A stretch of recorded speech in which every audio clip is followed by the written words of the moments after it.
तुम रिवाइज ही करते रहना। रिवाइज क्या होता है? जब तक खुद नहीं पढ़ोगे तो रिवाइज क्या होता है? पहले पढ़ के तो आओ। मुझे कोई दिक्कत नहीं है ब्रो, लेकिन you need to buckle up now, understand. हम लोगों ने कल कहाँ तक के क्वेश्चंस कर लिए थे? युवराज आ जाएगा, ये खत्म करके जाएगा तो आज वैसे समझ आई। अब देखो, तो एक टाइप के क्वेश्चंस जो हमारे पास आते हैं, अभी सुनो, सिर्फ ये बाद में लिख लेना, पहले सुनो, पहले सिर्फ समझ लो। एक टाइप के क्वेश्चन जो हमारे आते हैं वो किस किस के ऊपर आते हैं मुझे बताओ। एक तो बोहर मॉडल के ऊपर आते हैं, है ना? एक बोहर मॉडल पे आते हैं और एक रदरफोर्ड मॉडल पे आते हैं। समझ आ रही है? तो दो मॉडल्स हमारे पास है, एक रदरफोर्ड मॉडल है और एक बोहर मॉडल है। और इसके ऊपर हमारे सारे क्वेश्चंस मोस्टली जो आपका न्यूक्लियर एटम वाला चैप्टर है वो उससे आते हैं। ठीक है, अब सुनो ध्यान से। क्या पढ़ा था हम लोगों ने? हमने पढ़ा था कि मान लो ये एटम है। समझ आ गई? क्या बात है, सही है। तो अब ये क्या हो गया? ये न्यूक्लियस हो गया, सही है। फिर हमने क्या पढ़ा था कि ये शेल्स हैं हमारे पास, सही है।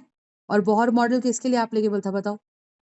बोहर मॉडल एप्लीकेबल किसके लिए था? बोहर मॉडल एप्लीकेबल था हमारे सिंगल इलेक्ट्रॉन सिस्टम के लिए, था। बोहर मॉडल एप्लीकेबल था हमारे सिंगल इलेक्ट्रॉन सिस्टम के लिए। समझ आ गई? तो अगर सिंगल इलेक्ट्रॉन सिस्टम के लिए एप्लीकेबल था तो बोहर ने क्या करा था कि यहाँ पे एक इलेक्ट्रॉन माना था और यहाँ पे क्या माना था? प्रोटॉन्स प्रोटॉन्स प्रोटॉन्स माने थे।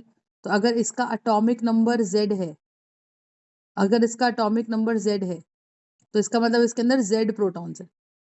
समझ में आती है बात मैं क्या बोल रही हूँ? इसके अंदर Z प्रोटॉन्स है। आई बात समझ?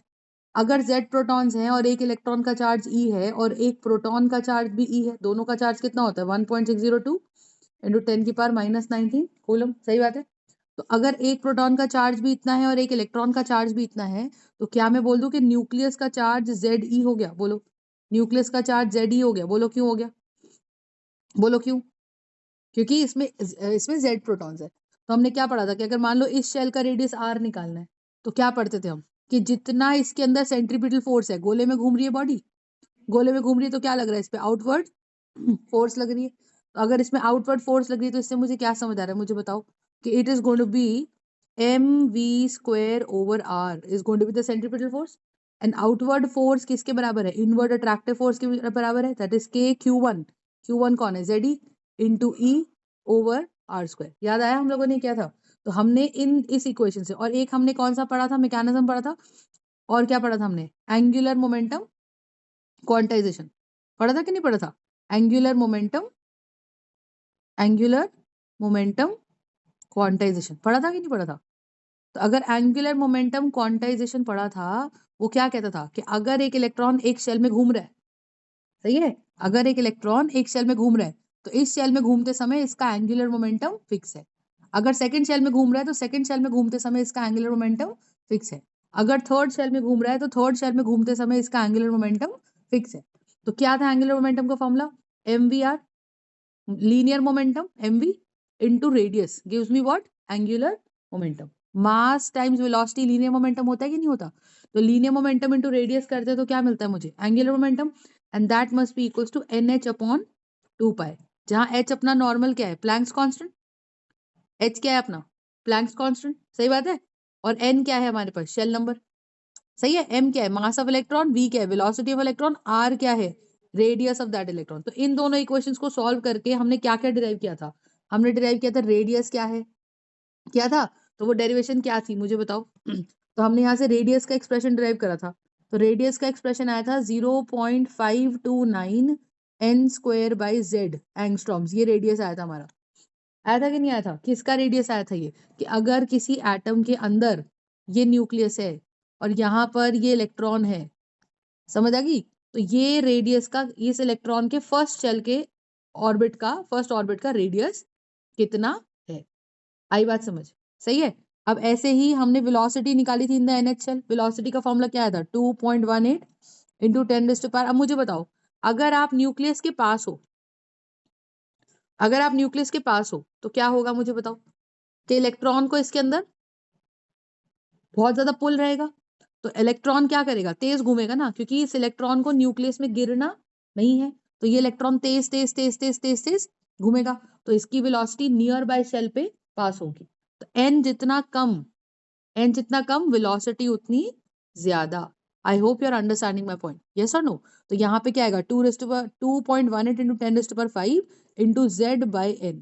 तो जितना n कम होएगा, डिनोमिनेटर कम होएगा, उतना वेलोसिटी इलेक्ट्रॉन का ज्यादा होगा। समझ आई? और हमने क्या पढ़ा था बताओ? एनर्जी इन दी NaCl पढ़ा था। एनर्जी इन दी NaCl क्या था बोलो? एनर्जी इन दी NaCl था 3.14 z square over n square electron volts. 3.4। समझ आई मैं क्या बोल रही हूँ? 3.4 13.6 electron volts z square by n square. That was the total energy. नहीं आ रही बात समझ? बोलो, फंडा समझ आ रहा है कि नहीं आ रहा? तो आपको ये चीज समझ आनी चाहिए कि टोटल एनर्जी जो है वो 13.6 z square over n square electron volts per atom है। आ गई बात समझ? और हमने क्या डिराइव किया था मुझे बताओ? हमने ये जो एक्सप्रेशन बनाया है अपना, ये जो एक्सप्रेशन हमने बनाया था, ये क्या यहाँ से R कैंसिल हो जाएगा? तो यहाँ से क्या आएगा मुझे बताओ? mv square by r shall be equal to what? R से तो आर कैंसिल हो गया, तो यहाँ से क्या बचेगा? K z e square by r बचेगा। सही बात है? तो mv स्क्वायर की वैल्यू कितनी आई थी? के z e square by are आई थी जब मैंने यहाँ आर से आर कैंसिल कर दिया था। बोलो, तो यहाँ से क्या बनेगा? हाफ mv स्क्वायर कितना बनेगा? Half mv square. So that shall be half into kze square by r. I hope you are understanding. तो ये क्या बनेगा मेरा? kze square by 2r is going to be my kinetic energy. समझ आ रही है मैं क्या बोल रही हूँ? This is going to be my expression for kinetic energy. क्यों बता रही हूँ मैं? देखो, और ऐसे ही आपका पोटेंशियल एनर्जी का फॉर्मूला क्या बनता है? पोटेंशियल एनर्जी क्या होती है कि इलेक्ट्रॉन न्यूक्लियस में गिरना चाहता है, लेकिन हम इसको गिरने नहीं दे रहे। हम क्या, ये खुद ही नहीं गिर पा रहा। क्यों? क्योंकि घूम रहा है। तो क्योंकि ये लगातार लगातार घूम रहा है, तो ये जो सेंट्रीफ्यूगल फोर्स है, जो बाहर की तरफ फोर्स लग रही है, ये इस इलेक्ट्रॉन को न्यूक्लियस में गिरने नहीं दे रही। तो क्या जो ये काम करना चाहता है इसको करने दिया जा रहा है या नहीं दिया जा रहा है? नहीं। तो इसमें क्या स्टोर हो रही है? एक पोटेंशियल एनर्जी। और वो पोटेंशियल एनर्जी क्या है? पोटेंशियल एनर्जी का फॉर्मूला बनता है के Q1 Q2 बाय आर। यही बनता है। तो पोटेंशियल एनर्जी का फॉर्मूला कितना बना? के Q1 कितना है? ZE, Q2 कितना है? E by r. और एक इलेक्ट्रॉन है तो नेगेटिव चार्ज है, तो पोटेंशियल एनर्जी का एक्सप्रेशन कितना बनेगा मुझे बताओ? पोटेंशियल एनर्जी का एक्सप्रेशन बनेगा हमारे पास, बनेगा -kZe स्क्वायर बाय आर। क्यों बता रही हूँ? और टोटल एनर्जी जब आप निकालोगे वो मुझे बताओ कितना बनेगा टोटल एनर्जी? टोटल एनर्जी बनता है हमारा kinetic energy plus potential energy. तो काइनेटिक एनर्जी कितना था? Half mv square. और काइनेटिक एनर्जी कितना बना है? पोटेंशियल एनर्जी कितना बना है? kZe square by r with minus sign, ये बना है। और हमने mv स्क्वायर बाय आर की वैल्यू क्या निकाली थी? mv स्क्वायर की वैल्यू निकाली थी kZe स्क्वायर बाय 2r निकाली थी। तो क्या मैं यहाँ से डाल दूं हाफ, और इसकी वैल्यू आई थी kZe स्क्वायर बाय आर, तो mv स्क्वायर की वैल्यू डाल दूं kZe स्क्वायर बाय आर। बोलो, और ये बन गया minus kZe square by r. बोलो, तो ये मेरे पास क्या निकल के आया? टोटल एनर्जी निकल के आया। तो अगर मेरे पास ये टोटल एनर्जी निकल के आया तो ये क्या आया? kZe square by 2r minus kZe square by r. बोलो, तो ऊपर नीचे 2 से मल्टीप्लाई कर दूं तो डिनोमिनेटर दोनों का देखो सेम हो गया। डिनोमिनेटर सेम हो गया, और अगर डिनोमिनेटर सेम हो गया तो सॉल्व करेंगे तो टोटल एनर्जी क्या निकल के आएगा? -kZe square by 2r। क्यों बताया कि मैम अगर काइनेटिक एनर्जी का फॉर्मूला देखो तो वो भी kZe स्क्वायर बाय 2r ही निकल के आया था, और जो पोटेंशियल एनर्जी निकल के आया था वो kZe स्क्वायर बाय r निकल के आया था। Do you understand my point? बोलो, फंडा समझ आ रहा है? इससे क्या समझे हम? इससे क्या समझे कि मैम अगर मैं रेशो देखूं पोटेंशियल एनर्जी और काइनेटिक एनर्जी का, तो इफेक्टिवली टोटल एनर्जी और काइनेटिक एनर्जी तो सेम ही है, लेकिन एक में माइनस का साइन है और एक में कोई साइन नहीं है। आई बात समझ? तो यहां से हम ये लिखेंगे कि total energy is nothing but minus of kinetic energy. आई बात समझ? ये रिलेशन समझ आ गया? और यहाँ देखो, यहाँ पे क्या लिखेंगे? तो kZe square by R, kZe square है पोटेंशियल एनर्जी माइनस आता है, तो मुझे बताओ माइनस kZe स्क्वायर बाय आर ही तो पोटेंशियल एनर्जी हुआ। तो क्या मैं यहाँ से लिख सकती हूँ कि total energy is nothing but potential energy by 2। इतने पूरे पोर्शन को मैं पोटेंशियल एनर्जी लिख दूं? बोलो, सही है? तो पोटेंशियल एनर्जी बाय 2 आ गया। तो यहाँ से क्या रिलेशन निकलता है कि total energy is nothing but potential energy by 2। सही बात है? और अगर total energy minus kinetic energy के बराबर है तो क्या मैं यहाँ से ये रिलेशन लिख सकती हूँ कि minus kinetic energy is nothing but potential energy by 2? क्योंकि टोटल एनर्जी तो minus times of kinetic energy होता है कि नहीं होता है? तो मेरे पास काइनेटिक और पोटेंशियल में भी रिलेशन आ गया, टोटल और पोटेंशियल में भी रिलेशन आ गया, और टोटल और काइनेटिक में भी रिलेशन आ गया। ये रिलेशन एनर्जी का तुमको आना चाहिए। और अब मैंने देखो यहाँ पे क्या लिखा था? मैंने सबसे पहले एनर्जी का एक्सप्रेशन लिखा था, ये एक्सप्रेशन है टोटल एनर्जी का। तो अगर तुमको टोटल एनर्जी पता है तो क्या तुमको रिलेशन भी पता है कि total energy is minus times of kinetic energy? और क्या तुमको ये भी पता है कि total energy is potential energy by 2? बोलो, सही बात है। तो क्या तुम यहाँ से अगर टोटल एनर्जी है तो मैं तुमको बोलूँ कि काइनेटिक एनर्जी का एक्सप्रेशन लिख दो, तो क्या लिखोगे कि ma'am it shall be -13.6 z square over n square. बोलो हाँ या ना? सही बात है। टोटल एनर्जी कितनी निकल के आई अपनी? -13.6 z square by n square निकल के आती है कि नहीं आती है? तो मैंने यहाँ पे काइनेटिक एनर्जी में डाल दिया उस टोटल एनर्जी को, तो काइनेटिक एनर्जी का एक्सप्रेशन क्या आएगा? ये माइनस इधर आ जाएगा, सही है, और यहाँ से प्लस हो जाएगा। तो काइनेटिक एनर्जी का एक्सप्रेशन क्या आएगा? Minus times of total energy, और ये रही टोटल एनर्जी मेरे पास, ये रही टोटल एनर्जी। तो माइनस टाइम्स ऑफ ये टोटल एनर्जी कर दिया, तो ये काइनेटिक एनर्जी का एक्सप्रेशन आ गया। और यहाँ से अगर मैं आपको बोलूँ पोटेंशियल एनर्जी का एक्सप्रेशन निकाल दो, तो पोटेंशियल एनर्जी का एक्सप्रेशन क्या आएगा? 2 टाइम्स टोटल एनर्जी, ये रहा टोटल एनर्जी का एक्सप्रेशन। तो 2 times 13.6 z square over n square, right, electron volts per atom, that will be my total energy. Are you understanding my point? तो आपको एक एटम के अंदर टोटल एनर्जी, पोटेंशियल एनर्जी और काइनेटिक एनर्जी का expression निकालना आना चाहिए। समझ आ गई? एक तो ये क्वेश्चंस बहुत आते हैं, रेडियस, वेलोसिटी और एनर्जी, हर प्रकार की एनर्जी किसके लिए? एक एटम के लिए जिसके अंदर एक ही इलेक्ट्रॉन है, ऐसा माना जाता है। I hope you are understanding. सही बात है? कोई दिक्कत है इसके में? बोलो, कोई दिक्कत है? बोलो, पढ़ना समझ आ रहा है? अब यहाँ पे हम क्या करेंगे, जस्ट अंडरस्टैंड।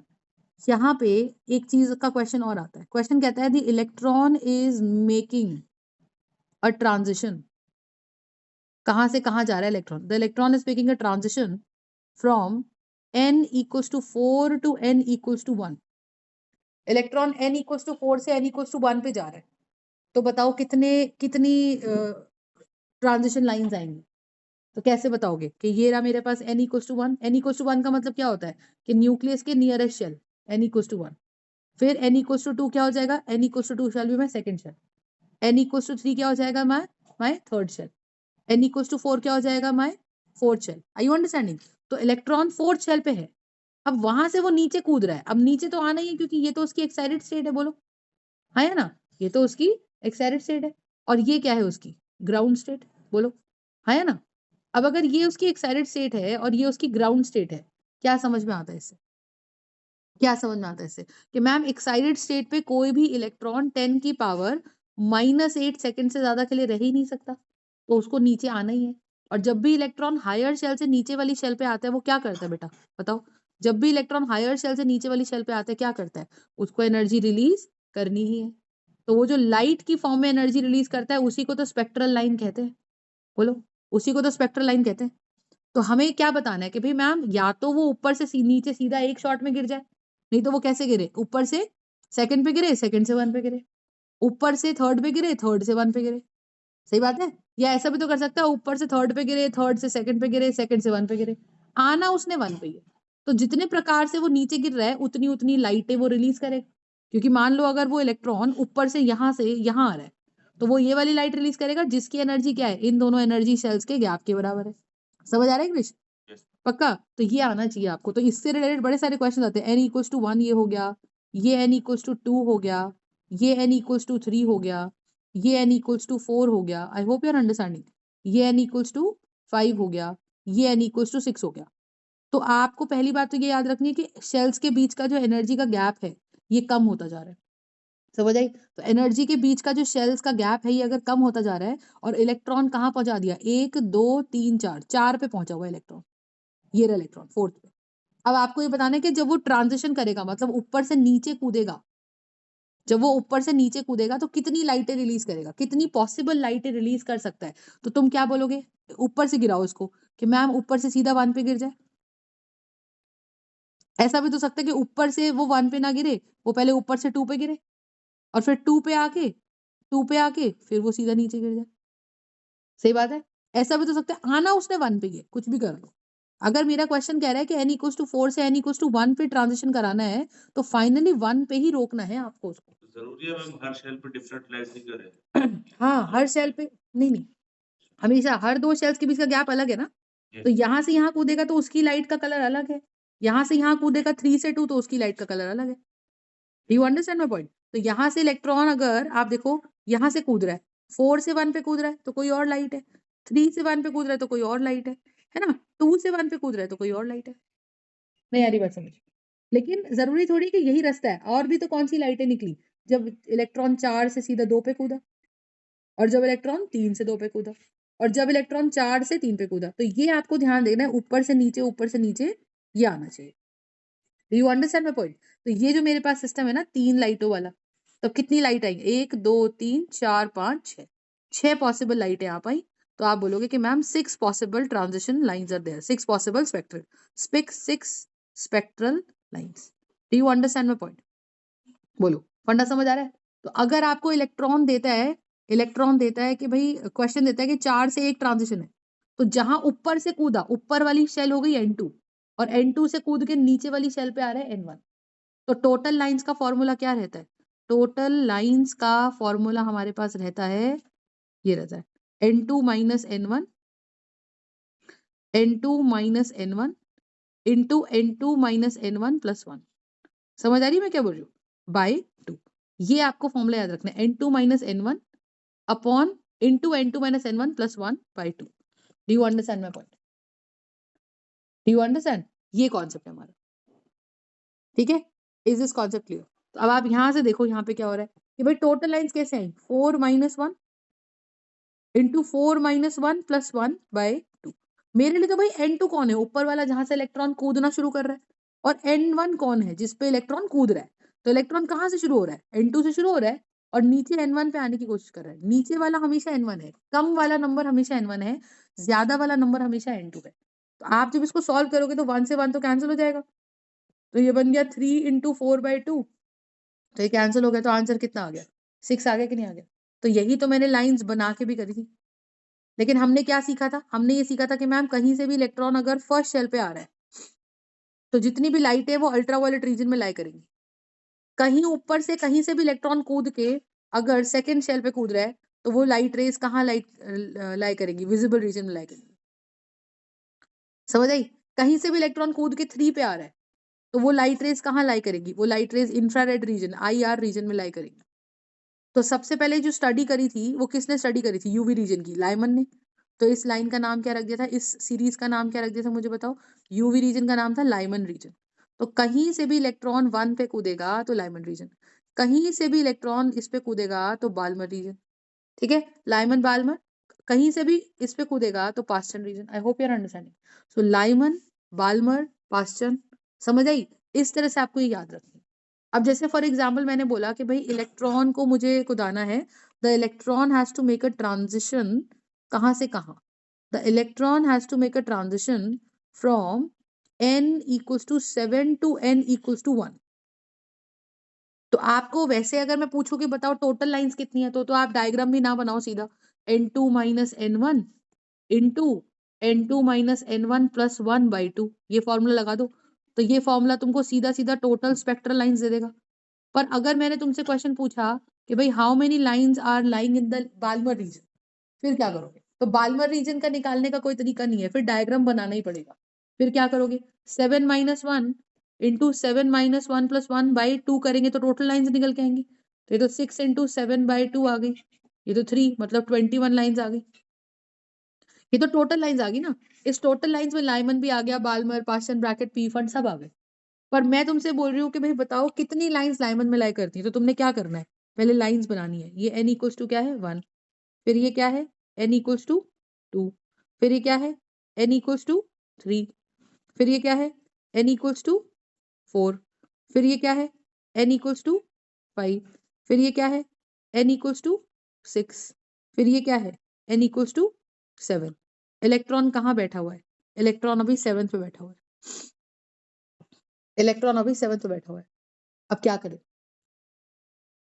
तो अगर इलेक्ट्रॉन अभी 7th पे बैठा हुआ है तो लाइन गिरेगी, तो इलेक्ट्रॉन सीधा 1 पे आ सकता है। अब तुम्हें ऊपर से एक एक लेवल कम करते जाना है, और दिमाग में n इक्वल्स टू 1 को फिक्स कर लेना है थोड़ी देर के लिए। तो बताओ इलेक्ट्रॉन 6 से 1 पे आ सकता है, फिर ऊपर से नीचे स्टेप कर दो, 5 से 1 पे आ सकता है। ऊपर से नीचे उतरना है, लेकिन नीचे वाला लेवल ये सेम रखना है। तुम समझ रहे हो मैं क्या बोल रही हूँ? फिर 4 से 3 पे आ सकता है, फिर 3 से 2 पे 1 पे आ सकता है, और 2 से 1 पे आ सकता है। तो सारी लाइटें ऊपर कुछ भी हो, ऊपर कहीं से भी आ रहा हो, पर नीचे तो 1 पे गिर रहा है।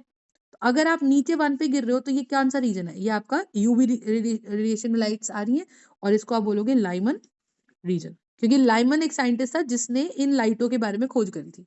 और इधर से अगर आप देखो, इधर से तो ये पहली लाइन को बोलते हो अल्फा लाइन, फिर ये बीटा लाइन, फिर ये गामा लाइन, समझ आई? तो इधर से 2 से 1 को बोलते हैं अल्फा लाइन, 3 से 1 को बोलते हैं बीटा लाइन, और 4 से 1 को बोलते हैं गामा लाइन। फिर उसके बाद क्या बन जाएगा? Delta line, omega line. Are you understanding? तो क्वेश्चन कई बार ऐसे बोल देता है, calculate the wavelength of the beta line, तो of the beta line of the Lyman series. तो लाइमन सीरीज में तुमको पता है कि कहीं से भी इलेक्ट्रॉन 1 पे गिरेगा आके, और सेकेंड लाइन मतलब बीटा लाइन। तो कहाँ से कहाँ की बात कर रहा है? 3 से 1 की बात कर रहा है। समझ आ रही है मैं क्या बोल रही हूँ? तो क्वेश्चन में बीटा लाइन आ गया या अल्फा लाइन आ गया तो ये कोई बहुत बड़ी बात नहीं है, ये तुमको समझ आना चाहिए कि इलेक्ट्रॉन कहाँ से कहाँ कूद आने की बात कर रहे हैं। लाइमन का मतलब क्या है कि n1 फिक्स हो गया, n1 की वैल्यू 1 आ गई, ये कंफर्म है। n2 कुछ भी हो सकता है। अब लेकिन जरूरी थोड़ी है कि इलेक्ट्रॉन सिर्फ ऐसे ही कूदे। तो जब आप बताओ यहाँ से 6, आपने 6 से 1 पे कूदाया, इसका मतलब इलेक्ट्रॉन 7 से 6 पे भी तो आया होगा। बोलो, तो 7 से 6 पे आने वाली लाइट भी तो निकली होगी। तो हमें क्या करना है? अब हमको फिर से 7 पे पहुंच जाना है, और 7 से 1 पे पहुंचने के बाद हमको अब सबको कहाँ गिराना है? 2 पे। तो 7 से 2 पे आया, 6 से 2 पे आया, 5 से 2 पे आया, 4 से 2 पे आया, और 3 से 2 पे आया। Do you understand my point? सोच लो, फंडा समझ आ रहा है मैं क्या बोल रही हूँ? अब क्या करेंगे? अब क्या करेंगे? कहीं से भी इलेक्ट्रॉन 7 से 3 पे आया, 6 से 3 पे आया, 5 से 3 पे आया, 4 से 3 पे आया, है ना? हमें ऊपर का लेवल 7 से ही शुरू करना है, लेकिन नीचे वाला लेवल पहले 1 पे गिराने हैं सारे। फिर दोबारा से जब सारे खत्म हो जाए, अब भाई अब 1 से 1 पे थोड़ी गिराओगे, तो अब दोबारा से 7 से शुरू करो और सेकंड को फिक्स कर लो दिमाग में। अब सब ये फ्लैट आना चाहिए नीचे की तरफ, ऊपर सीढ़ी उतर रही है ऐसे। समझ आई मैं क्या बोल रही हूँ? फिर उसके बाद क्या होगा? इलेक्ट्रॉन कहाँ से गिराओगे? ये वाले देखो, 7 से कहाँ गिरा दो? 7 से 4 पे गिरा दो, 6 से 4 पे गिरा दो, 5 से 4 पे गिरा दो। Do you understand? Then what do? कहीं से भी बोलो कि भाई मैम अब क्या करो, 7 से 5 पे गिरा दो, 6 से 5 पे गिरा दो, और फिर 7 से 6 पे गिरा दो। तो कहीं से भी इलेक्ट्रॉन अगर सेकंड पे गिरता है तो इसे क्या बोलते हो? बाल्मर सीरीज बोलोगे। और ये कौन से रीजन में लाई करेगी? ये विजिबल रीजन में लाई करेगी। समझ आ रही है? लाइमन बाल्मर, ये क्या हो गया बेटा? ये हो गया पास्टन सीरीज। पास्टन सीरीज कहाँ लाई करता है? ये इंफ्रारेड रीजन में लाई करता है। तो लाइमन, बाल्मर, पास्टन। तो अब ये क्या हुआ? ये हो गया ब्रैकेट, ये हो गया ब्रैकेट, ये भी इंफ्रारेड रीजन में लाई करता है। लाइमन, बाल्मर, पास्टन, ब्रैकेट, ये हो गया पी फंड, ये फार इंफ्रारेड में लाई करता है। और ये हो गया हम्फ्री। अब टोटल लाइंस काउंट करो, 1 2 3 4 5 6 7 8 9 10 11 12 13 14 15 16 17 18 19 20 21 21 लाइंस आई ना। लेकिन ये तो टोटल लाइंस आई। मैंने तुमसे क्या पूछा था? How many lines are there in the Balmer region? तो बाल्मर रीजन में कितने हैं? 1 2 3 4 5। तो बाल्मर रीजन की जो लाइंस आई वो आई 5, क्योंकि क्वेश्चन ने बोला कि टोटल तो 7 से कूद रहा है, पर 7 से 8 कूदने में कितनी लाइंस विजिबल रीजन में लाई करी? तो 5 लाइनें लाई करी।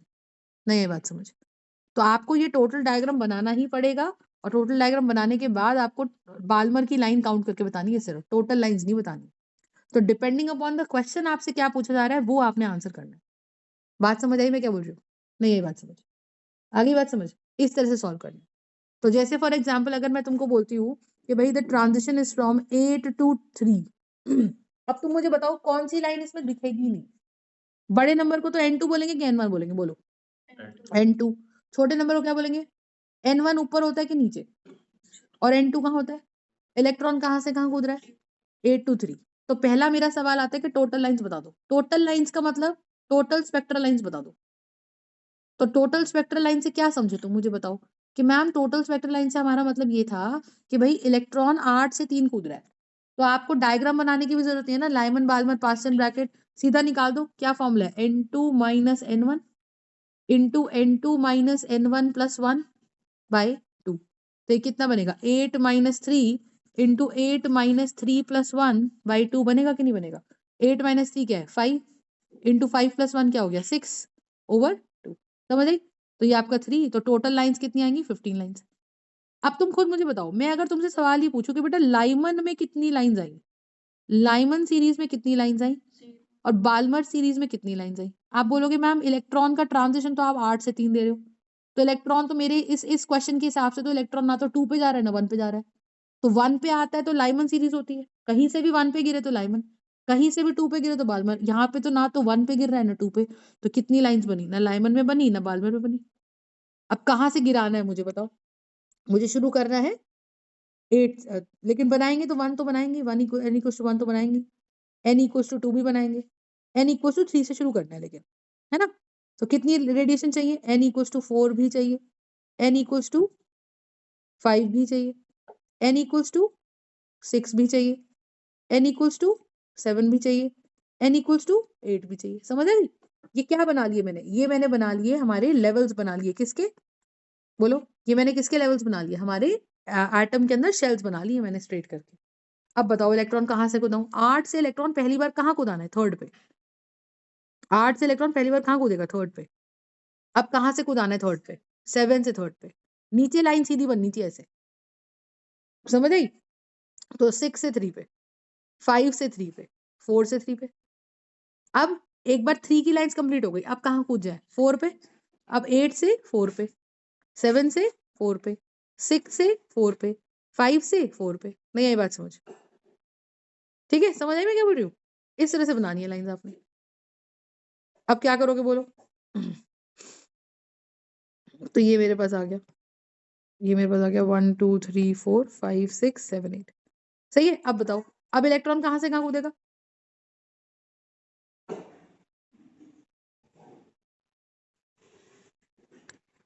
ये आ गया, ठीक है। अब इलेक्ट्रॉन कहाँ से कहाँ कूदेगा बोलो। तो ये इलेक्ट्रॉन मेरे पास आ गया 8 से 5 पे, फिर 7 से 5 पे, फिर 6 से 5 पे, फिर क्या हो जाएगा 8 से 6 पे, 7 से 6 पे, और फिर 8 से 7। नहीं ये बात समझ।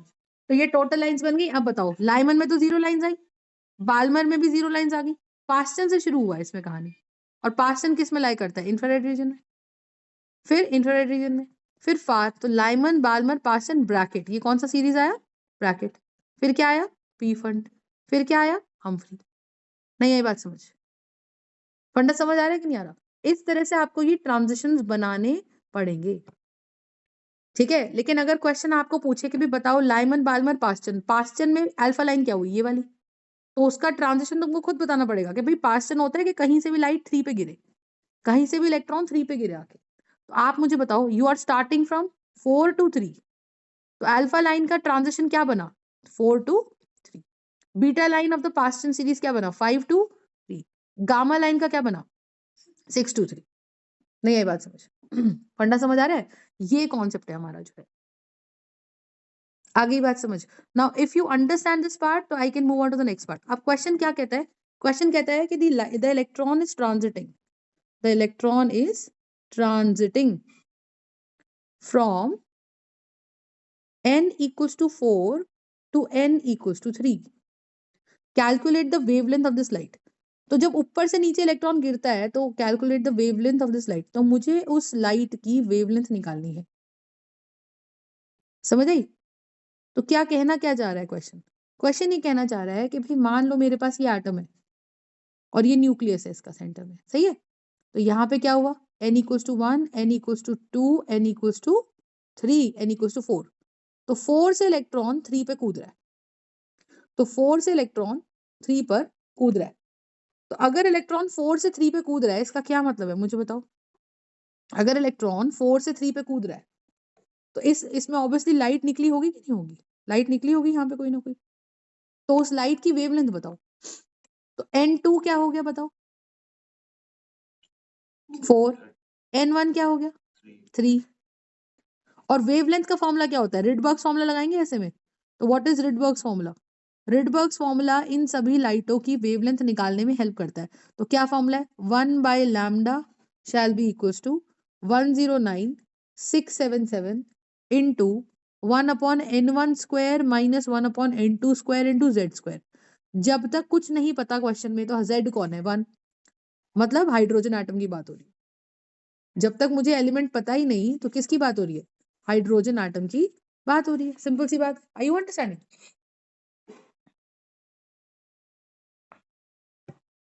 are you understanding my point? So this is going to be z equals to 1, that is my hydrogen atom. अब तुमको हाइड्रोजन एटम में इलेक्ट्रॉन चौथे शेल से थर्ड शेल पे जा रहा है, वेवलेंथ पूछ रहा है, तो डाल नहीं सकते हो इसमें 1/λ shall be equals to 109677 into 1/n1 क्या बनेगा, n1 है 3 स्क्वायर, छोटे वाला नंबर को n1 बोलते हो, और ऊपर वाले नंबर को, बड़े वाले नंबर को n2 बोलते हो, सही बात है। तो यहाँ क्या आ जाएगा 1/3 square minus 1/4 square into z square which shell be 1 square. नहीं है बात समझ? आ गई? फंडा क्लियर हो रहा है? अब क्या करें, यहाँ से सॉल्व कर दो इसको। तो यहाँ पे मेरा क्या बना, तो 1/λ शैल बी 109,677 इंटू 1/9 माइनस 1/16। तो 1/λ इधर कितना बनेगा 109,677, 16 माइनस 9 एलसीएम ले लूं, 16 इंटू 9। सही आ गई बात? तो इसको रिवर्स कर दो तो लैम्डा कितना आ जाएगा, ये चीज रिवर्स हो जाएगी, तो ये हो जाएगा 16 इंटू 9 ओवर 109,677 इंटू 7। ठीक है, कोई दिक्कत है? अब मुझे ये पता है कि 1/7 का फ्रैक्शन सॉल्व करते तो 0.14 बनता है, और 1/109,677 को सॉल्व करते तो 911.11 बनता है नैनोमीटर। तो यहाँ से मैं लैम्डा को सॉल्व करूंगी तो बनेगा 16 इंटू 9 इंटू 1/7 क्या होता है 0.14, और इंटू 1/109,677 क्या होता है 911.11। नहीं ये बात समझ? तो यहाँ से लैम्डा की वैल्यू ये आ गई ना मेरी। नहीं ये बात समझ? तो जो भी आपका था ये नैनोमीटर्स में लाइट निकल के आ गई। समझ आ रही है मैं क्या बोल रही हूँ? This is how you are suppose to solve the question. तो आपको ट्रांजिशन देगा और आपको टोटल एनर्जी निकालनी है। बहुत सारे क्वेश्चन इसमें इस टाइप के आते हैं। समझ आई मैं क्या बोल रही हूँ? बोलो। अब जैसे मुझे अगर बोल रहा है, मुझे बोलता है calculate the smallest wavelength of the light of Balmer series. अब पहले तो ये बताओ बाल्मर सीरीज का मतलब कि इलेक्ट्रॉन कहीं से भी कहाँ कूदे आके सेकंड पे, तो कहीं से भी उस पे कूदे। स्मॉलेस्ट वेवलेंथ का मतलब क्या होता है, हमको पता है energy is equal to hc/λ होता है, energy is equal to hc/λ होता है, सही बात है। तो अगर energy is equal to hc/λ है तो कहीं से भी इलेक्ट्रॉन 2 पे गिर रहा है, तो ये बहुत सारे शेल्स हो सकते हैं ना एक एटम में। एटम के अंदर शेल्स की कमी थोड़ी है, एटम के अंदर शेल्स की थोड़ी कमी है। तो n equals to 1, n equals to 2, n equals to 3, 4, 5, 6, 7, 8, 9 कुछ भी हो सकता है। There can be infinite shells. तो इलेक्ट्रॉन कहाँ से कहाँ कूद रहा है मुझे बताओ। इलेक्ट्रॉन कूद रहा है हमारा इन्फिनिटी से 2 पे, सही बात है। कहीं से भी 2 पे कूदे, बाल्मर सीरीज में आता है ना। तो इलेक्ट्रॉन तो 9 8 से भी 2 पे कूद रहा है, 8 से भी 2 पे कूद रहा है, 9 से भी 2 पे कूद रहा है, 7 से भी 2 पे कूद रहा है। इसने मुझसे क्या पूछा, इसने मुझसे बोला कि शॉर्टेस्ट वेवलेंथ बताओ, और वेवलेंथ तो इनवर्सली प्रोपोर्शनल टू एनर्जी होता है। तो lambda is inversely proportional to energy. I hope you are understanding. तो जिसका लैम्डा ज्यादा उसकी एनर्जी कम, और जिसका एनर्जी ज्यादा, बोलो, जिसकी एनर्जी ज्यादा उसकी वेवलेंथ कम। तो एनर्जी ज्यादा सबसे ज्यादा कहाँ से मिलेगी, इन्फिनिटी से 1 पे ये गैप सबसे ज्यादा ना। सीधी सी बात है ना यार, ये गैप देखो तुम, ये गैप कम है, ये गैप कम है, ये गैप ज्यादा है। तो ये जो गैप है ये एनर्जी गैप ही तो बता रहा है। नहीं ये बात समझ आई? तो अगर ये गैप हमको एनर्जी गैप देता है तो इससे क्या समझे आप लोग, बोलो। अगर ये मुझे एनर्जी गैप देता है तो इससे आप क्या समझ रहे हो, बोलो। कि मैम ये जितना ज्यादा, जितनी ऊपर से कूदेगा उतनी एनर्जी गैप ज्यादा है, और जितनी ऊपर से कूदेगा उतनी एनर्जी गैप ज्यादा है, तो मतलब लैम्डा कम है। तो इसका मतलब जो मेरा n2 है वो तो इन्फिनिटी हो गया ना, और जो n1 है वो 2 हो गया, क्योंकि बाल्मर सीरीज की बात कर रहा है। बाल्मर सीरीज में आने के लिए लाइट को कहीं से भी कहाँ कूदना पड़ेगा, n इक्वल्स टू 2 पे कूदना पड़ेगा। तो यहाँ से n2 इन्फिनिटी हो गया और n1 2 हो गया। अब लगा दो तुम Rydberg's formula, 1/λ equals to 109,677 into 1/n1 square minus 1/n2 square into z square. Are you understanding? तो यहाँ से कितना आ जाएगा, 1/λ निकालना है, 109,677 इंटू 1/n1 क्या है बेटा, n1 है 2 स्क्वायर, और n1 इन n2 क्या है, infinity square. What is infinity square, infinity. Infinity 0। तो मेरे लिए कितना सॉल्व करके आएगा ये, 1/λ shall be 109,677 into 1/4। Shortest wavelength आपकी इस प्रकार से निकल जाएगी। समझ आ गई मैं क्या बोल रही हूँ? इसको सॉल्व कर दो तो लैम्डा कितना आ जाएगा, 4/109,677। अब आपने क्या करना है, 1, हाँ इसको आपको, इसको डिवाइड करने नहीं बैठना, ये वैल्यू याद कर लो आप कि 1/109,677 क्या होता है, इट बिकम्स 911.11 नैनोमीटर्स। तो लैम्डा आ जाएगा 4 इंटू, क्योंकि 1/109,677 की वैल्यू उतनी होती है, so that becomes what 911.11। I hope you are understanding. कोई दिक्कत है इसके अंदर? फंडा समझ आ गया? तो जब आप इसको मल्टीप्लाई कर लोगे तो लैम्डा कितना आ जाएगा, 4 1 4 4 1 4 4 1 4 36, तो ये आ जाएगा 3644 नैनोमीटर्स। अंडरस्टूड और नॉट? ठीक है, इजी पार्ट। तो आपको एक तो इसमें वेवलेंथ निकालना आना चाहिए। नहीं, ये बात समझिए। अब देखो जरा, अब इसमें क्वेश्चन क्या कह रहा है, पढ़ो जरा। क्वेश्चन कहता है calculate the ratio between the most energetic spectral lines in Balmer and Paschen series. तो अभी लाइमन होता है कहीं से भी इलेक्ट्रॉन कहाँ कूद रहा है, 1 पे। बाल्मर क्या होता है, कहीं से भी इलेक्ट्रॉन कहाँ कूद रहा है, 2 पे। पास्टन क्या होता है, कहीं से भी इलेक्ट्रॉन कूद रहा है 3 पे। और मोस्ट एनर्जेटिक का मतलब वेवलेंथ सबसे कम। तो कहने का मतलब ये कह रहा है कि अगर आपने बहुत सारी लाइट रे जैसे बना ली, ऐसे बहुत सारे लेवल्स बना लिए इस प्रकार से, ठीक है, इस प्रकार से बहुत सारे लेवल्स आपने बना लिए, तो लाइमन हुआ, छोड़ दो लाइमन को, कहीं से भी 1 पे नहीं कूदाना। बाल्मर एंड पास्टन की बात कर रहा है, तो कहीं से भी इलेक्ट्रॉन, ये 2 है 3 है, तो कहीं इन्फिनिटी से इलेक्ट्रॉन अगर 2 पे कूद रहा है, ये हुई ना मोस्ट एनर्जेटिक बाल्मर की। फिर तो बन ही सकते हैं बहुत सारे, लेकिन बाल्मर की मोस्ट एनर्जेटिक क्या हुआ, सबसे बड़ा गैप कहाँ दिख रहा है तुमको, सबसे बड़ा गैप तो इन्फिनिटी से 2 पे ही दिख रहा है। और सबसे गैप तुमको इन्फिनिटी से कहीं से भी इलेक्ट्रॉन कहाँ कूद जाए, कहीं से भी 3 पे कूद जाए। तो ये इन्फिनिटी से 3 पे कूदना क्या हुआ, पास्टन। उसके बाद तो कहीं से भी कूदे, बोलो, उसके बाद तो कहीं से भी कूदे। नहीं आ रही बात समझ? तो what is my point right here, just understand कि इन्फिनिटी से इलेक्ट्रॉन कहाँ कूद रहा है, 2 पे। इन्फिनिटी से इलेक्ट्रॉन कहाँ कूद रहा है, 2 पे। तो ये हुई मेरी लॉन्गेस्ट वेवलेंथ हुई। ये क्या हुई मेरी लॉन्गेस्ट वेवलेंथ, किसकी हुई, लॉन्गेस्ट वेवलेंथ तो बाल्मर हो गई है ना। और ये क्या हो गई, लॉन्गेस्ट वेवलेंथ ऑफ, ये क्या हो गई, लॉन्गेस्ट वेवलेंथ ऑफ पास्टन हो गई। और आपको बोल रहे हैं इनका रेशियो निकाल दो, तो आप लिखो लाइमन के लिए क्या लिखते हो, 1/λ is equal to 109,677 into n1 square. तो 1/n1 स्क्वायर, n1 क्या हुआ इसके लिए 2, बाल्मर के लिए बात कर रहे हो, 2 स्क्वायर माइनस 1/इन्फिनिटी स्क्वायर। ये बाल्मर के लिए हो गया, बोलो हाँ या ना। और पास्टन के लिए क्या हो गया, 1/λ, ये पास्टन लिख रही हूँ, ये बाल्मर लिख रही हूँ, इज 109,677 इंटू n1 क्या है 3 स्क्वायर माइनस 1/इन्फिनिटी स्क्वायर।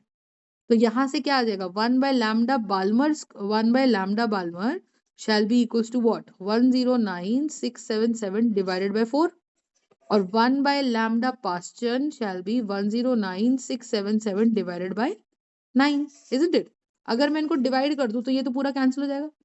तो यहाँ से क्या मिला, मतलब सॉल्व करने की जरूरत नहीं है, रेशो पूछ रहा है ना मेरे से, तो वेवलेंथ का तो क्या बना 1/λ Balmer divided by 1/λ Paschen shall be what 1/4 divided by 1/9।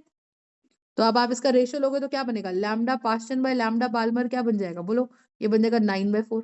ये बाल्मर टू पास्टन पूछ रहा है, तो lambda Balmer upon lambda Paschen shall be what 4/9। Answer आ गया।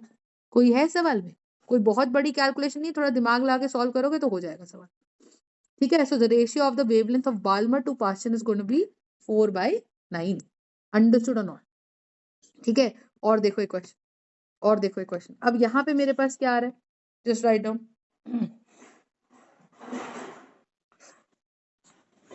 अब एक डायग्राम बना के दिया है, कहता है जी n इक्वल्स टू 1 है, ये n इक्वल्स टू 2 है, ये n इक्वल्स टू 3 है, और ये n इक्वल्स टू 4।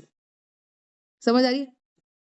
अब आपको बोल रहा है कि ये हाइड्रोजन एटम है, तो ये क्या बोल रहा है, कहते हैं this shows the energy level diagram, energy level diagram for hydrogen atom.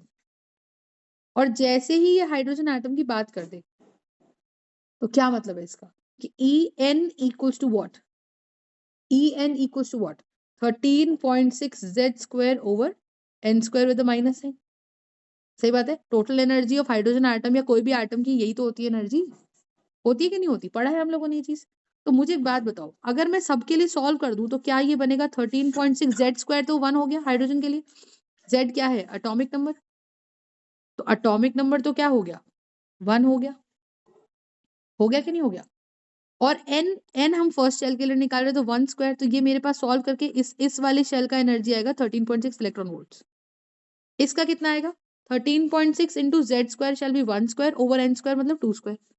तो ये मेरे पास आएगा 13.6 ओवर 4 और ये आ जाएगा मेरे पास 3.4 सॉल्व करोगे तो यानी कि सेकेंड शेल की एनर्जी हाइड्रोजन आटम के लिए याद कर लो 3.4 इलेक्ट्रॉन वोल्ट होती है। समझ आ रही है मैं क्या बोल रही हूँ? इसकी बात करो 13.6 ओवर 9, इसको जब आप सॉल्व करोगे वाई 9 बिकॉज 3 स्क्वायर है ना, एन स्क्वायर, एन क्या है? Orbit number. तो आप जब सॉल्व करोगे तो ये आएगा 1.51 electron volts. I hope you are understanding. And similarly if you solve for this value, so I am cancelling out, ये रब कर रही हूँ मैं यहाँ से, ठीक है। और ये मेरे पास कितना निकल के आएगा 13.6 by 4 square, that shall be 16। Approximately मैं बताऊं तो ये वैल्यू निकल के आएगी 13.6 ओवर 16। तो ये मेरे पास सॉल्व करके आएगा 13.6 डिवाइडेड बाय 16, ये आएगा 0.85 इलेक्ट्रॉन वोल्ट्स। समझ आ गई मैं क्या बोल रही हूँ? तो ये एनर्जी का फॉर्मूला होता है। बोलो। अब आपको ये बोल रहा है, इसने ना 4-5 लाइनें दे दी। इसने एक लाइन दे दी, ये वाली लाइन, इस लाइन का नामकरण कर दिया इसने, इस लाइन का नामकरण कर दिया इसने ए लाइन। एक लाइन दे दी इसने ये वाली, इसका नामकरण कर दिया इसने बी लाइन। इधर देखो पहले। फिर इसने एक लाइन दे दी ये वाली, इस लाइन का नामकरण कर दिया इसने डी लाइन। फिर ये वाली लाइन दे दी, इस लाइन का नामकरण कर दिया इसने ई लाइन। ठीक है, तो ये सॉरी ये सी लाइन है, ये सी लाइन है और ये डी लाइन है। और इस वाली लाइन का नामकरण कर दिया इसने ई लाइन। तुम देख रहे हो जरा सी जगह में इसने क्या क्या बना दिया। और इधर इसने बना दिया ये लाल रंग की लाइन एफ लाइन। सही है। अब तुमसे पूछ रहा है कि बताओ कौन सी transition, which transition results in the emission of a photon of wavelength, which transition, सवाल क्या कह रहा है, कहता है विच ट्रांजिशन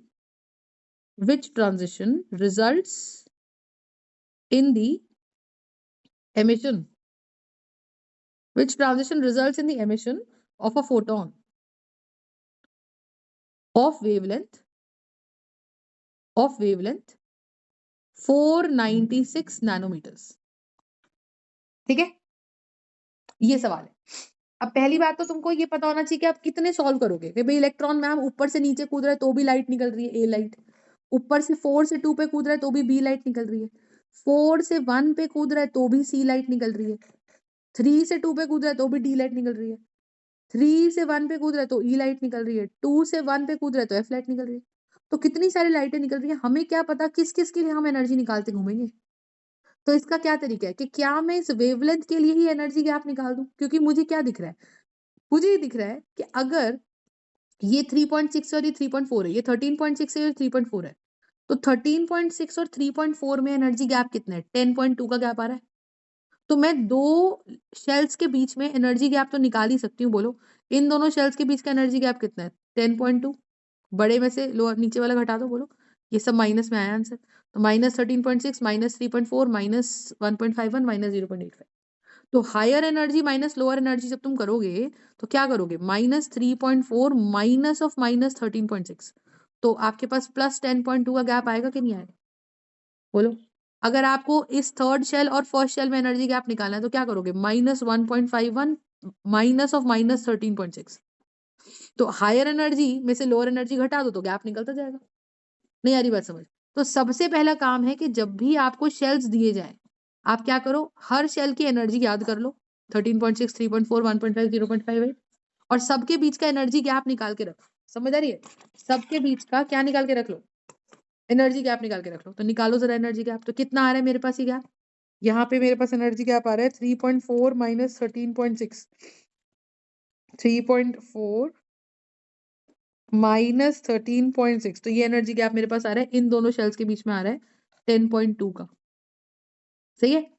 और पहली और तीसरी के बीच में एनर्जी गैप मेरे पास कितना आ रहा है 13.6 माइनस 1.51, तो ये गैप आ रहा है मेरे पास 12.09। और पहली और चौथी के बीच में ये गैप जो आ रहा है मेरे पास, ये जो गैप आ रहा है मेरे पास, this gap, this is coming out to be 0.85। तो ये गैप आ रहा है मेरे पास 12.75 इलेक्ट्रॉन वोल्ट। समझ आ रही है? सेकेंड और थर्ड के बीच में कितना गैप आ रहा है मेरे पास? तो ये आ रहा है 3.4 माइनस 1.51, तो ये मेरे पास आ रहा है 1.89 इलेक्ट्रॉन वोल्ट। समझ आया? और ये जो इन दोनों में गैप कितना आ रहा है, फोर्थ और थर्ड में, तो ये आ रहा है मेरे पास 1.51 माइनस 0.85, तो ये आ रहा है 0.66 इलेक्ट्रॉन वोल्ट्स। और ये फोर्थ और सेकंड में गैप कितना आ रहा है मेरे पास? ये आ रहा है मेरे पास 3.4 minus 0.85 3.4 minus 0.85। I hope you are understanding. तो ये गैप आ रहा है 2.55 इलेक्ट्रॉन वोल्ट्स। तो सबसे पहले मैंने क्या करना है कि सब दो शेल्स के बीच का एनर्जी गैप निकाल के रख लेना है। और अब तुम देखो, क्या मेरे पास ये वेवलेंथ पता है मुझे? बोलो। तो ये जो वेवलेंथ है ये क्या बन रहा है? बोलो। ये वेवलेंथ बन रहा है मेरे पास, ये वेवलेंथ बन रहा है मेरे पास कितना? ये बन रहा है 496 नैनोमीटर। तो इसका मतलब हुआ मैम 496 इंटू 10⁻⁻9 मीटर हो रहा है कि नहीं हो रहा? बोलो। अब मैंने क्या करना है, मैंने हर एनर्जी गैप का वेवलेंथ नहीं निकालना। मुझे बोल रहा है कि इस वेवलेंथ का लाइट निकले, बताओ इलेक्ट्रॉन का ट्रांजिशन कहाँ से कहाँ हो। तो मैंने कहा जो वेवलेंथ निकलता है वो तो energy gap equals to hc/λ होता है कि नहीं होता? तो मेरे को डेल्टा ई क्या है? दो शेल्स के बीच का, दो शेल्स के बीच का एनर्जी डिफरेंस है ना? बोलो। दो शेल्स के बीच का एनर्जी डिफरेंस, यही तो होता है कि नहीं होता? बोलो। तो इससे मुझे क्या समझ आता है कि मैम आपको लैम्डा पता है, hc/λ, लैम्डा कितना है? 496 इंटू 10⁻⁻19। तो h का वैल्यू डाल दो 6.67 इंटू 10⁻⁻34, c डाल दो 3 इंटू 10⁸, और लैम्डा को मीटर में बदल के डाल दो तो 496 इंटू 10⁻⁹। सही है? तो जब आप इसको सॉल्व करोगे तो कितना आंसर आ जाएगा? तो ऊपर तो बन जाएगी पावर 10⁻⁻34 प्लस 8 प्लस 9, और इधर आ गया आपका 6.67 into what ever the answer is. तो ये कितना आ रहा है? 6.67 ओवर 496। तो ऊपर बनेगा 10⁻⁻17, और इधर कितना बन गया? 6.67 डिवाइडेड बाय 496। तो ये सॉल्व करने पे मेरे पास आ रहा है 0.0134। इतना जूल्स एनर्जी निकला। पर आप बोलोगे मैम ये तो आपने जो लिखा वो तो ठीक है, चलो ये सारी एनर्जी तो, लेकिन इलेक्ट्रॉन वोल्ट का गैप पता है अपने को। तो फिर क्या करें? जो एनर्जी हमने निकाली है, क्या उस एनर्जी को हम इलेक्ट्रॉन वोल्ट्स में कन्वर्ट नहीं कर सकते? हमें पता है 1 इलेक्ट्रॉन वोल्ट्स कल ही सीखा है, 1.602 इंटू 10⁻⁻19 जूल्स होता है। तो जो भी एनर्जी जूल्स में निकली है उसको इलेक्ट्रॉन वोल्ट्स में कैसे कन्वर्ट करें? बोलो। How do I convert that? I will say 1.602 into 10⁻⁻19 joules makes 1 electron volt. So 1 joule will make 1 over 1.602 into 10⁻⁻19, isn't it? बोलो। तो इतने जूल्स यानी कि 0.0134 इंटू 10⁻⁻17 जूल्स में कितना इलेक्ट्रॉन वोल्ट बन गया? तो ये बन गया 0.0134 इंटू 10⁻⁻17 ओवर वॉट? ये बन जाएगा 1.602 इंटू 10⁻⁻19 जूल्स। इसको सॉल्व करेंगे तो कितना इलेक्ट्रॉन वोल्ट्स आ जाएगा मेरे पास? बोलो। इसको सॉल्व करो, कितना आ जाएगा? 0.0134 डिवाइडेड बाय 1.602। तो ये बन गया मेरे पास ये आ गया 8.36 इंटू 10⁻³ और ऊपर जाके बनेगा 100। तो ये आ जाएगा मेरे पास कितना? 0.836 इलेक्ट्रॉन वोल्ट्स का गैप आ जाएगा। इससे मुझे क्या समझ आया? मुझे बताओ कि मैम कौन सा, ये इस वेवलेंथ के लिए ये इतना इलेक्ट्रॉन वोल्ट का एनर्जी गैप चाहिए। बिल्कुल सुबह थी, आप आए नहीं। अब देखो तो यहाँ पे कल का खाना आज मैसेज आया था सुबह फिजिक्स क्लासरूम वाला। नहीं, कल मैसेज करा था कि कल नहीं, आज क्या था सुबह 8:50 कह रहा हूँ।